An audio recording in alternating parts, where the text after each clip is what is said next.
The snow fell in thick, heavy flakes that December evening, the kind that muffled the city's usual noise and made everything feel isolated and still. The bus shelter where Claire Bennett sat offered little protection from the cold, and she huddled against the plexiglass wall, her arms wrapped around herself, trying to conserve what little warmth remained in her body. She was 28 years old, with blonde hair that fell in tangled waves past her shoulders, and she wore a thin olive-colored dress that had been meant for indoor wear, not for sitting outside in a snowstorm. A worn brown bag sat beside her on the bench, containing everything she now owned in the world: a change of clothes, some photographs, and the divorce papers that had been thrust into her hands 3 hours ago. Claire stared at those papers now, visible through the bag's open zipper, and felt the numbness that had settled over her deepen. 3 years of marriage ended because her body had failed to do the one thing her husband deemed most important. She'd tried to explain that there were other options: adoption, fertility treatments, but Marcus had been unmovable in his judgment. She was defective, useless, and he wanted her out of his house and his life. She had nowhere to go. Her parents had passed away years ago, and she'd lost touch with most of her friends during her marriage to Marcus, who'd preferred she focus on being a wife, rather than maintaining outside relationships. She'd called her cousin Lisa, but Lisa was traveling overseas and wouldn't be back for 2 weeks. The women's shelter had been full with a waiting list, and the little money Claire had in her personal account would maybe cover a week in a cheap motel, if she was lucky. So she sat at the bus shelter, watching the snow fall and the city move around her, and wondered how her life had collapsed so completely in a single day. She didn't notice the man and children approaching until they were quite close. Looking up, she saw a tall figure in a dark navy peacoat, with 3 children bundled in winter jackets clustered around him. The man was probably in his mid-30s, with dark brown hair slightly disheveled from the snow, and a face that carried both strength and gentleness. The children ranged in age from maybe 6 to 9, 2 boys in green and yellow jackets flanking a little girl in red.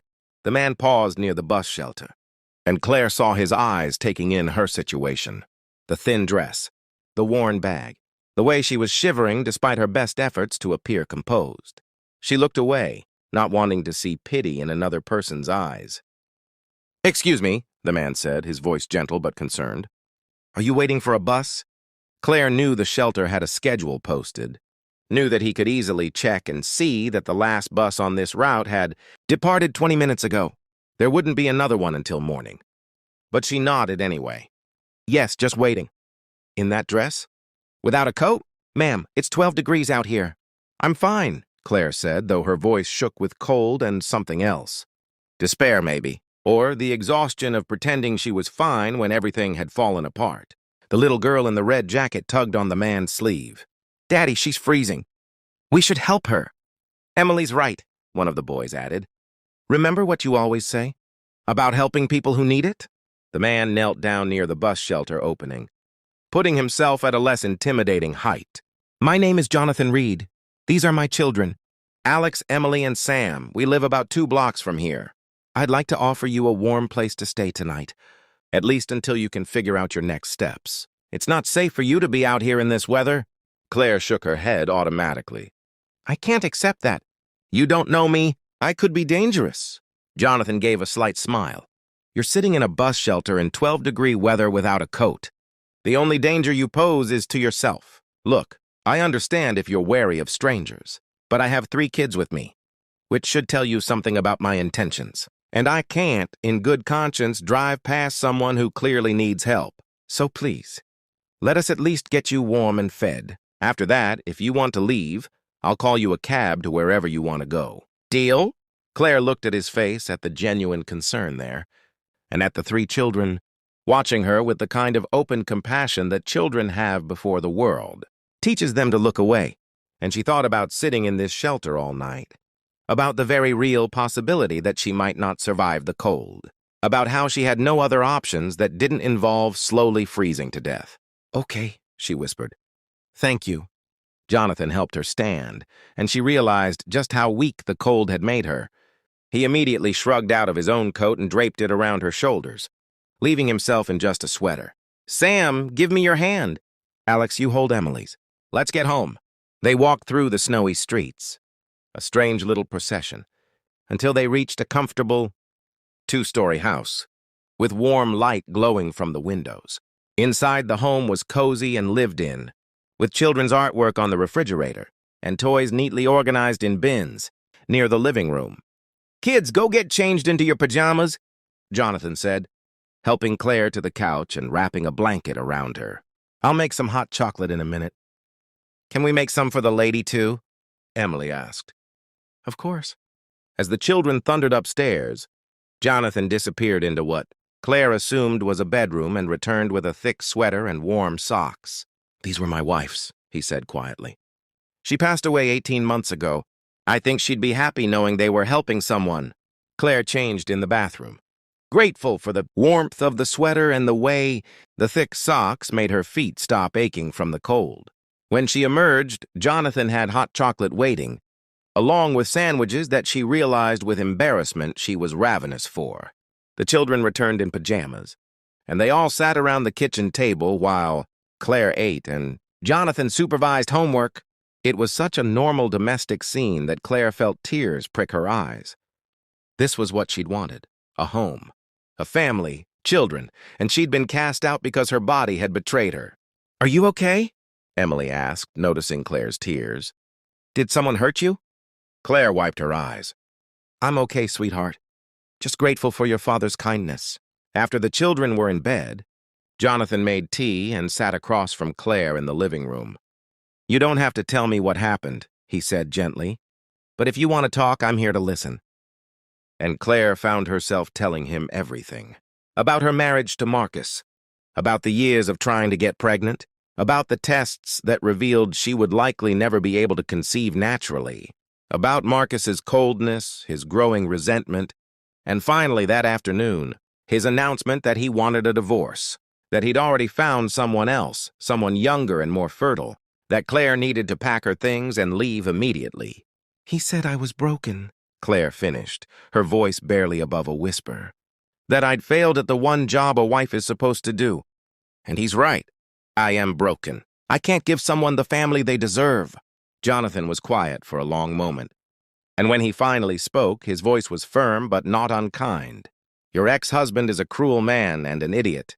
And I say that as someone who knows exactly what it means to want children and to build a family." He gestured around the room at the toys and photos and evidence of 3 young lives. "My wife Amanda and I tried for years to have children. Years of disappointment and heartbreak. And when we finally accepted that it wasn't going to happen naturally, we adopted. All 3 of them at different times from different circumstances. And I can tell you with absolute certainty that they are my children in every way that matters. The inability to conceive doesn't make you broken, Claire. It just means your path to parenthood, if that's what you want, looks different than you planned." Claire felt something crack open in her chest, some tight knot of shame and grief that had been building all day. But Marcus said, "Marcus is wrong. And furthermore, a marriage, a partnership, is about so much more than reproduction. It's about companionship, support, shared dreams, building a life together. If he reduced you to nothing but your reproductive capacity, then he never truly valued you as a person. And that's his failure, not yours." Over the next few days, as the snowstorm continued and Claire remained in Jonathan's guest room, she began to see what a real family looked like. Jonathan worked from home as a financial consultant, running his own firm, but he structured his days around his children. He made them breakfast, helped with homework, attended Emily's dance recital and Alex's basketball game. He was patient when they squabbled, firm when they needed boundaries, and affectionate in a way that showed they were deeply loved. And the children, for their part, had accepted Claire's presence with the easy adaptability of youth. Emily declared Claire her new friend and insisted on showing her all her favorite toys. Sam, the youngest, asked endless questions about where Claire came from and what she liked to do. Alex, the oldest and most perceptive, simply offered quiet companionship and seemed to understand she needed space. "They like you," Jonathan observed one evening after the children were in bed. That's not something they do easily. After Amanda died, they became wary of new people, afraid of getting attached and losing someone again. "I like them too," Claire said honestly. They're wonderful kids. You've done an amazing job raising them on your own. It hasn't been easy, especially those first months after Amanda passed. I was drowning in grief and trying to hide it from them. And they were grieving too, and we were all just struggling through each day. Jonathan paused. But we helped each other. They gave me a reason to keep going, and I gave them stability and reassurance. We became stronger together. On the fourth day, the snow had finally stopped, and Claire knew she needed to figure out her next steps. She couldn't stay in Jonathan's guest room forever. But when she mentioned finding a motel or a longer-term shelter, Jonathan shook his head. "I have a proposition for you," he said, "and I want you to really think about it before you answer." Claire waited, curious and slightly nervous. "I need help," Jonathan continued. "Running a business from home while managing 3 kids is possible but exhausting. I'm looking for someone to help with the household management. Someone who can be here when I need to travel for work. Someone who can help with homework and meals, and just keeping everything running smoothly. I'd pay a fair salary, provide room and board, and give you time to figure out your next steps. It wouldn't be permanent unless you wanted it to be, but it would give you a safe place to land while you rebuild your life." He met her eyes directly. "And before you worry that this is charity, let me be clear. I genuinely need help. Amanda handled so much of the household logistics, and since she died, I've been barely keeping up. You'd be doing me a favor." Claire felt overwhelmed. "Jonathan, you barely know me. What if I'm not good at this? What if I disappoint you?" "You won't. I've watched you with my kids this week. You're natural with them, patient and kind. And more importantly, you're someone who needs a chance to start over. And I'm someone who can provide that. Let's help each other." Claire accepted, and over the following weeks, she settled into the Reed household. She cooked meals and helped with homework and learned the rhythm of their family. She drove the kids to their activities and attended their school events. She organized the house and managed the grocery shopping and handled the 1,000 small tasks that kept a household running. But more than that, she became part of their lives. She learned that Emily loved to dance, but was terrified of performing in front of people. She discovered that Sam had a gift for drawing and needed encouragement to share his art.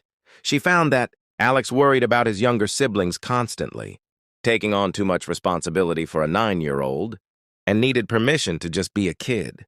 And Jonathan, busy as he was, noticed everything. He noticed how Claire's laughter had returned, how she'd started talking about maybe taking some online classes, how she'd filled out the paperwork for the local community college, thinking about getting a degree in early childhood education. "You're good with kids," he said one evening as they cleaned up after dinner. "While the children played outside, you should consider making it a career." "I'm thinking about it," Claire admitted. "I never finished college. Got married young and Marcus didn't want me to work. But maybe now is the time to figure out what I actually want to do with my life." Amanda always said that sometimes the worst things that happen to us end up being the catalyst for the best changes. Jonathan paused in drying a dish. "Losing her was the worst thing that ever happened to me. But it also taught me what really matters. It taught me to appreciate every day, to be present with my kids, to build a life based on love instead of just success." 6 months after that snowy December night, Claire was enrolled in college classes, working toward her degree while continuing to help Jonathan with the household. The arrangement worked well for everyone. The children adored her. Jonathan valued her presence.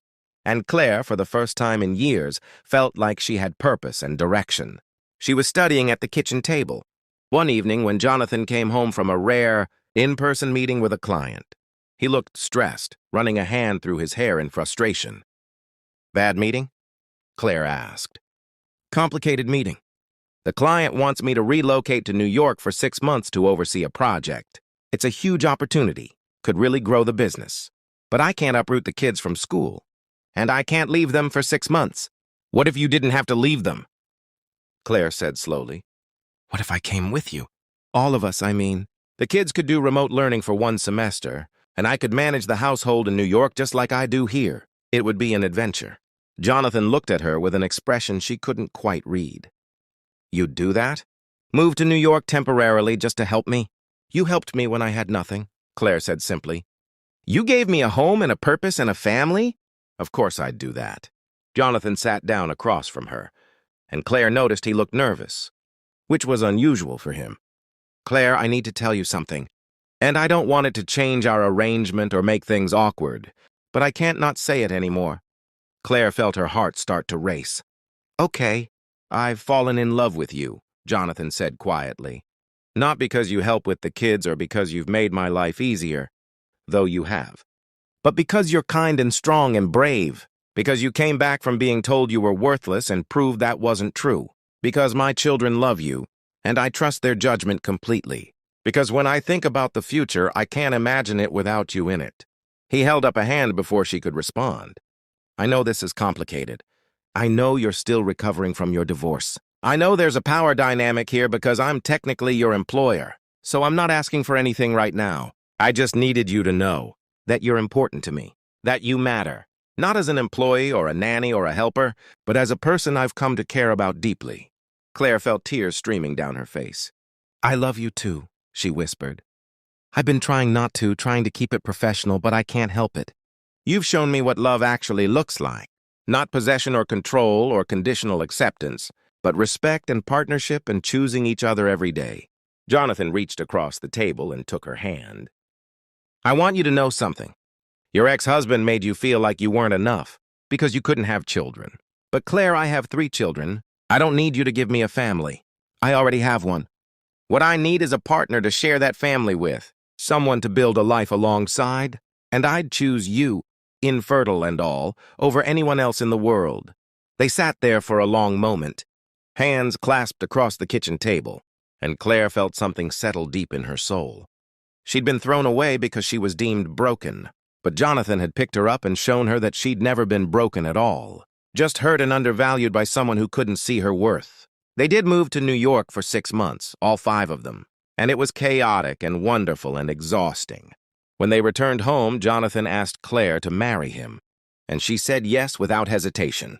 The children were flower girl and ring bearers at the wedding, and when the minister asked if anyone objected, Sam stood up and yelled, "No way! We love Claire." On their wedding night, after the children were asleep at Jonathan's parents' house, he and Claire lay together in the quiet of their bedroom. "Do you ever think about what Marcus said?" Jonathan asked gently. "About being broken?" Claire was quiet for a moment. "Sometimes.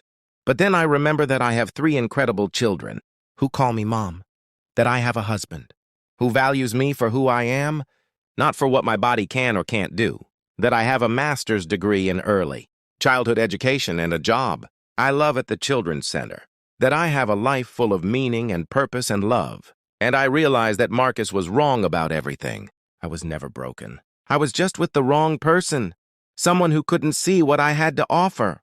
"You have so much to offer," Jonathan said, pulling her close. "You saved my family as much as I saved you that night. We were all just going through the motions, surviving but not really living. You brought joy back into this house. You reminded us that it was okay to laugh again, to hope again, to love again."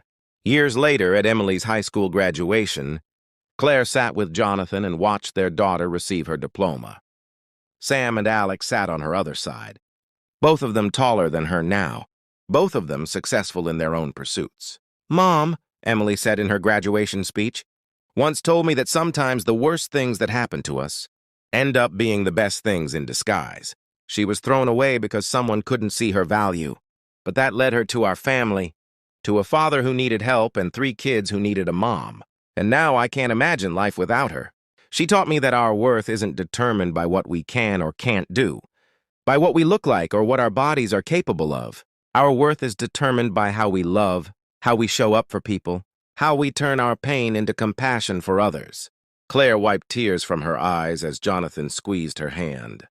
She thought about that girl sitting in the bus shelter, broken and lost and convinced she had nothing to offer the world. And she thought about the man who'd stopped, who'd seen past her circumstances to her humanity, who'd offered her not pity but partnership. She'd be